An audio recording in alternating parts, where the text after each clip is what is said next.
নমস্কার, কেমন আছো সবাই? আবারও জীবনের ওঠাপড়ার নতুন দিনের নতুন একটা ব্লগ ভিডিও নিয়ে চলে এলাম তোমাদের সামনে। অবশেষে 2.5 দিনের ট্রেন জার্নি করে 2 মাস পর গোয়াতে পৌঁছালাম। চলো সঙ্গে থাকো, দেখতে থাকো। হুগলি 9টা বাজে, হুগলি চলে এসছে এখন। আশা করছি একটু হলেও তোমাদের ভালো লাগবে। আর দেখতে দেখতে ভিডিওর কোনো অংশ যদি তোমাদের এতটুকু ভালো লেগে থাকে তাহলে অবশ্যই থেকে যেতে পারো আমার সাথে, চলতে পারো 2 কদম আমার সাথেও। তো এই যে সামনে কিন্তু ইডলি বড়া বিক্রি হচ্ছিল, সাথে কিন্তু একটু দূরে ধোসাও বিক্রি হচ্ছিল। তো এই যে ধোসা নিয়ে চলে এসেছেন তোমাদের দাদা।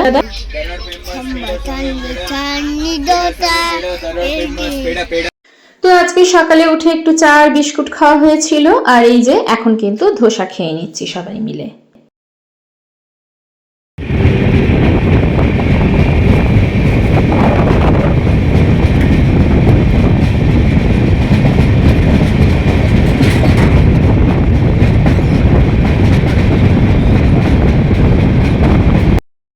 বাইরের প্রাকৃতিক সৌন্দর্যগুলো এত সুন্দর যে না দেখে পারছিলাম না, আর তোমাদের সাথেও না শেয়ার করেও পারলাম না।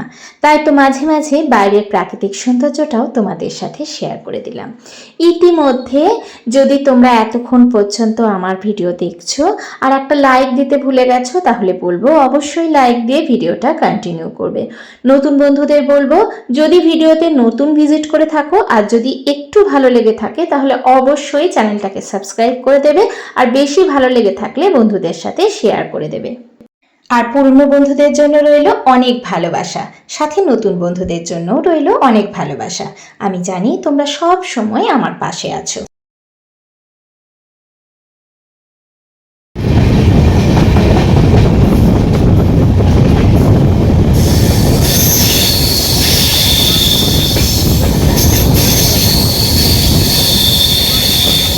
চলো কিছু কমেন্ট তোমাদের সাথে শেয়ার করি।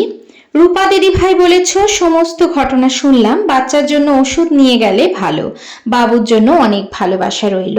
প্রথমেই বলি, আমাদের কিন্তু রাস্তাটা অনেকটা দূরত্ব, যার জন্য সব সময় কিন্তু ওষুধ ক্যারি করি, কিন্তু ওষুধ ক্যারি করলেও সব সময় কিন্তু ওষুধে কাজ হয় না।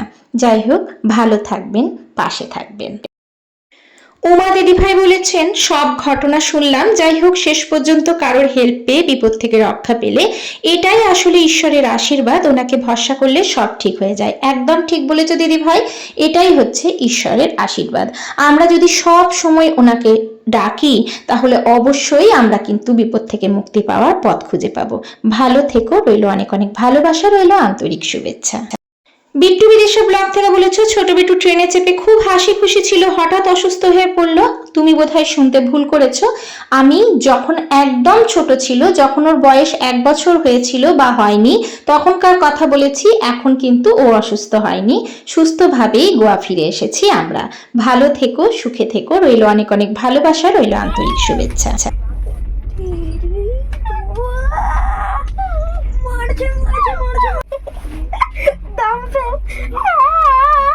Dumpy, you beating me.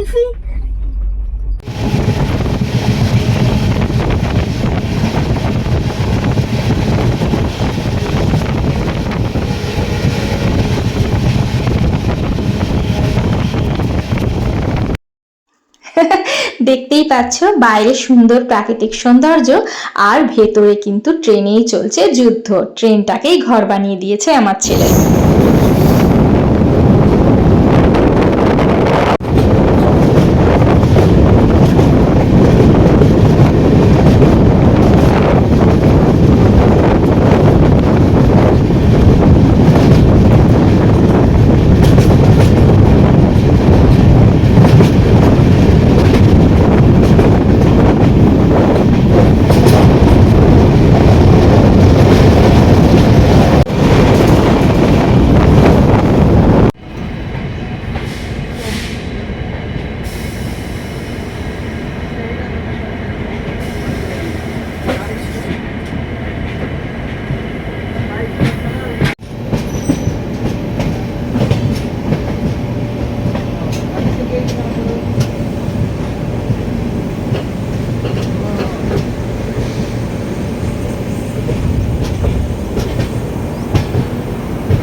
এরপরে কিন্তু এক জায়গায় ট্রেনটি বেশ কিছুক্ষণ দাঁড়িয়ে থাকে, কারণ এরপরে দুধসাগরের উদ্দেশ্যে রওনা দেবে।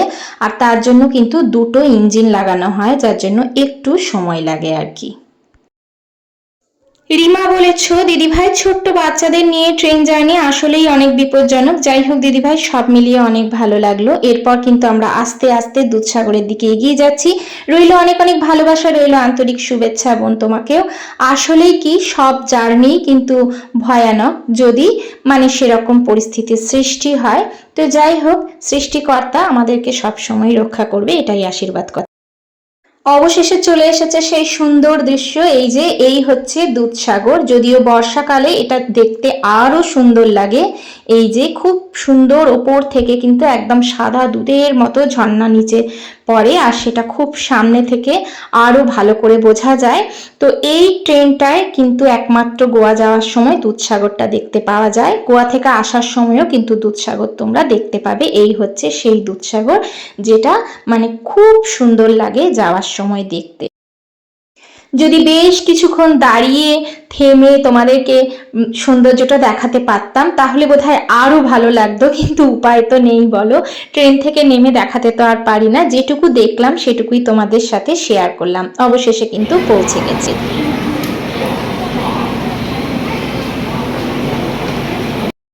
আর বিশ্বাস করো, ওই এসি থেকে নেমে এত গরম লাগছিল, এত কষ্ট হচ্ছিল না, প্রচন্ড রোদ, প্রচন্ড গরম, প্রচন্ড পরিমাণে গরম লাগছিল। যাই হোক, আস্তে আস্তে করে আমরা কিন্তু বাইরের দিকে এগিয়ে যাচ্ছি। অবশেষে 2 মাস পরে কিন্তু গোয়াতে পা রাখলাম, চলে এলাম আবার গোয়াতে। সঞ্জিতা দিদিভাই বলেছ, খুব খুব খারাপ লাগলো ছোট বেটুর কথা শুনে। বাবুদের জন্য অনেক অনেক ভালোবাসা রইল। এইভাবেই পাশে থেকো, সাথে থেকো, রইল অনেক অনেক ভালোবাসা, রইল আন্তরিক শুভেচ্ছা। আর আমাদের আশীর্বাদ করো আমরা যেন ভালো থাকতে পারি। তো দেখো, আমরা কিন্তু নেমে গাড়ি নিয়ে নিয়েছি, আর গাড়ি নিয়ে অবশেষে বাড়ি ফিরে এসেছি। তো বাড়ির অবস্থা তো খুবই খারাপ। তো দেখলাম যে চলো সবার আগে গ্যাসটাকে পরিষ্কার করি, ওর জন্য কিন্তু সবার আগে গ্যাসটাকে ক্লিন করে নিচ্ছি। আর এখানে কিন্তু খুব তাড়াতাড়ি মার্কেট বন্ধ হয়ে যায়, সেটা তো তোমরা জানোই, বিশেষ করে সবজি বাজার আর কি। তো গ্যাসটাকে না পরিষ্কার করে তো কিছুই করতে পারছিলাম না, কারণ চারিদিকের পরিস্থিতি যা।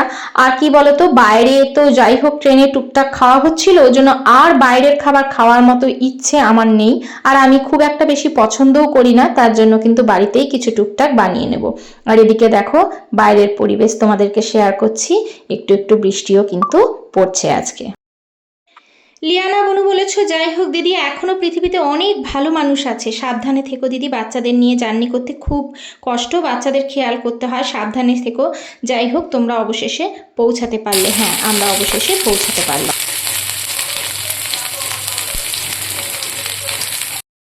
আসলে কি জানো তো, ভালো মানুষ সব সময় থাকবে, সব সময় মনে রাখবে, খারাপটা যেখানে হয় ভালোটাও কিন্তু সেখানেই হয়। আর ঠাকুরের আশীর্বাদ যদি মাথায় থাকে, কোনো কিছুতেই কখনো ভয় পাবে না, কারণ সব সময় ঠাকুর কিন্তু পাশে থাকবে। আর ওষুধপত্র সব সময়ই পাশে থাকে, কিন্তু কি করবে বলো, সব সময় তো ওষুধে কাজ করে না, তাই না? এই যে এটা হচ্ছে নর্মাল ভাবে জিরে দিয়ে আলুটা মেখে নিলাম, তো দেখলেই তো। আর এটা হচ্ছে ডিম সেদ্ধ। আর এই যে তোমাদের দাদা একটা ইয়ে কিনে এনেছিল, চিকেন। তো চিকেনের সাথে একটুখানি বাঁধাকপি, পেঁয়াজ কুচি সব দিয়েছিল। তো ওইটা দিয়ে একটু আর কি ভালো করে মশলা দিয়ে করে নিলাম, আর তার সাথে একটু আলু মাখলাম। এটা ভালো তন্দুরি চিকেনটা তোমাদের দাদা কিনে আনলেন, কারণ এখানে সবজি টবজি কিছুই এখন পাওয়া যায় না, তোমরা তো জানো তাড়াতাড়ি বন্ধ হয়ে যায়, তার মধ্যে হালকা বৃষ্টিও পড়েছে। আর তার জন্য এই তন্দুরি চিকেনটা কিনে আনলো, তাহলে ওদেরও হয়ে যাবে, আমাদেরও হয়ে যাবে। আর সাথে হচ্ছে কিনে নিয়ে এসেছিল একটুখানি তন্দুরি রুটি। আর ওই যে আলুটা দেখলে, যেটা আমি সেদ্ধ দিয়েছিলাম, সেই আলুটা কিন্তু আমার শাশুড়ি মাই পাঠিয়ে দিয়েছিলেন। বলেছিলেন যে ওখানে তো সবসময় সব জিনিসটা পাওয়া যায় না, সাথে করে নিয়ে যা, যদি কিছু সবজি না পাস তাহলে কমসে কম ঘরে গিয়ে একটু আলু সেদ্ধ ভাতই খেতে পারবি। তো যাই হোক, এবার থেকে তোমরা আশা করছি গোয়ার ভিডিওই পাবে প্রত্যেক দিন। আশা করব আমার বন্ধুরা সব সময় আমার পাশেই থাকবে এবং বন্ধুত্বের হাত বাড়িয়ে দেবে, সহযোগিতার হাত বাড়িয়ে দেবে। তো যাই হোক, তোমাদের প্রত্যেকের জন্য রইল অনেক অনেক ভালোবাসা, রইল আন্তরিক শুভেচ্ছা। সবাই সুস্থ থাকবে, ভালো থাকবে, নিজের খেয়াল রাখবে, পরিবারের খেয়াল রাখবে, অবশ্যই অবশ্যই নিজের যত্ন নেবে। তাহলে আজকের ভিডিওটা এখানেই শেষ করছি। দেখা হচ্ছে পরবর্তীকালে নতুন একটা ভিডিওর সাথে।